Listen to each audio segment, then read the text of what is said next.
가상칠언 묵상하고 기도하며 보내는 고난주간 3월 25일 월요일 첫 번째 가상칠언입니다. 예수님의 생애 마지막 주간인 고난주간 목요일 저녁에 예수님은 제자들과 마지막 만찬을 하신 후 기도하러 게세마네 동산에 가셨는데 가룟 유다의 배신으로 거기에서 체포되십니다. 금요일 새벽에 산헤드린 공회의 부당한 재판을 받으셨고 본디오 빌라도 총독이 예수님을 헤롯 왕에게 보냈지만 다시 빌라도에게 되돌아오게 되셨고 죄를 찾지 못했음에도 백성들의 환심을 살려고 채찍질한 후 십자가 영을 명합니다.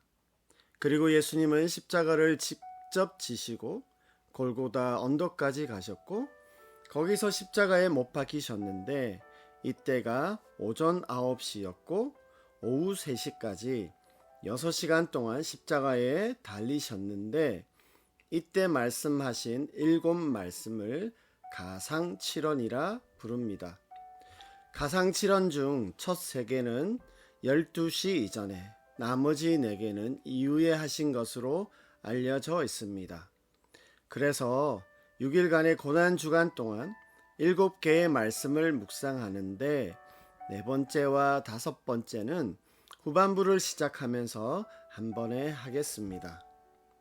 2024년 고난주간을 보내며 십자가상에서 말씀하신 예수님의 7말씀을 묵상하며 십자가를 통한 예수님의 사랑과 은혜로 다시 새로운 시간이 되기를 바랍니다.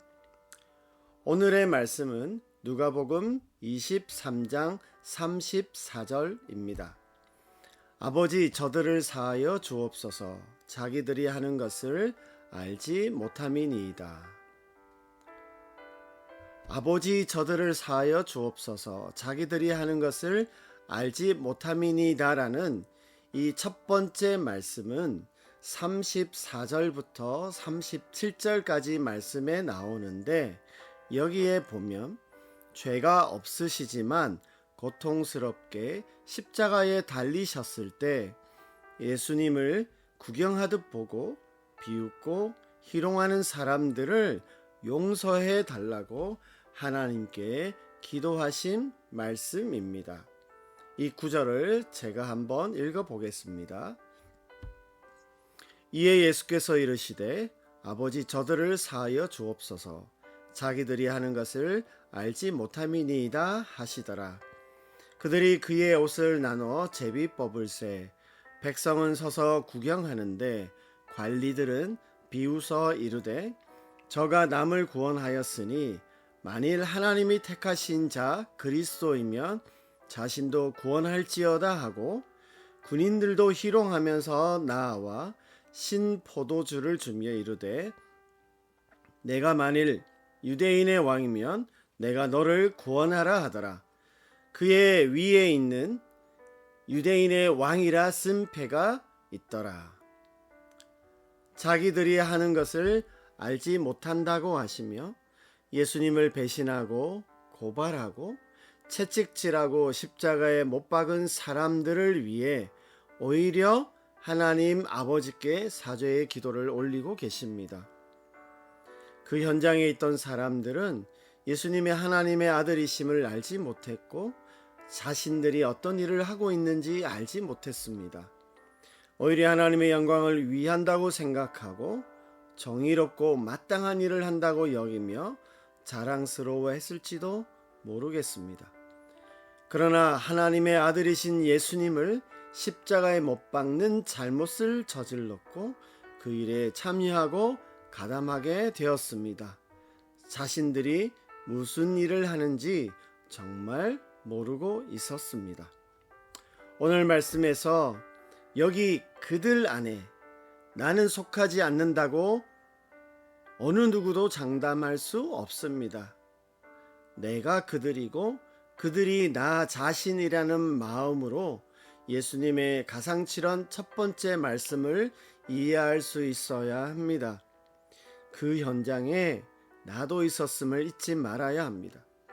예수님을 배반하고 재판하고 채찍하며 십자가에 못 박은 것은 다름 아닌 나 자신인 것을 깨달아야 합니다. 그래야 죄사함을 위한 예수님의 기도가 또한 우리의 것이 될 수 있습니다.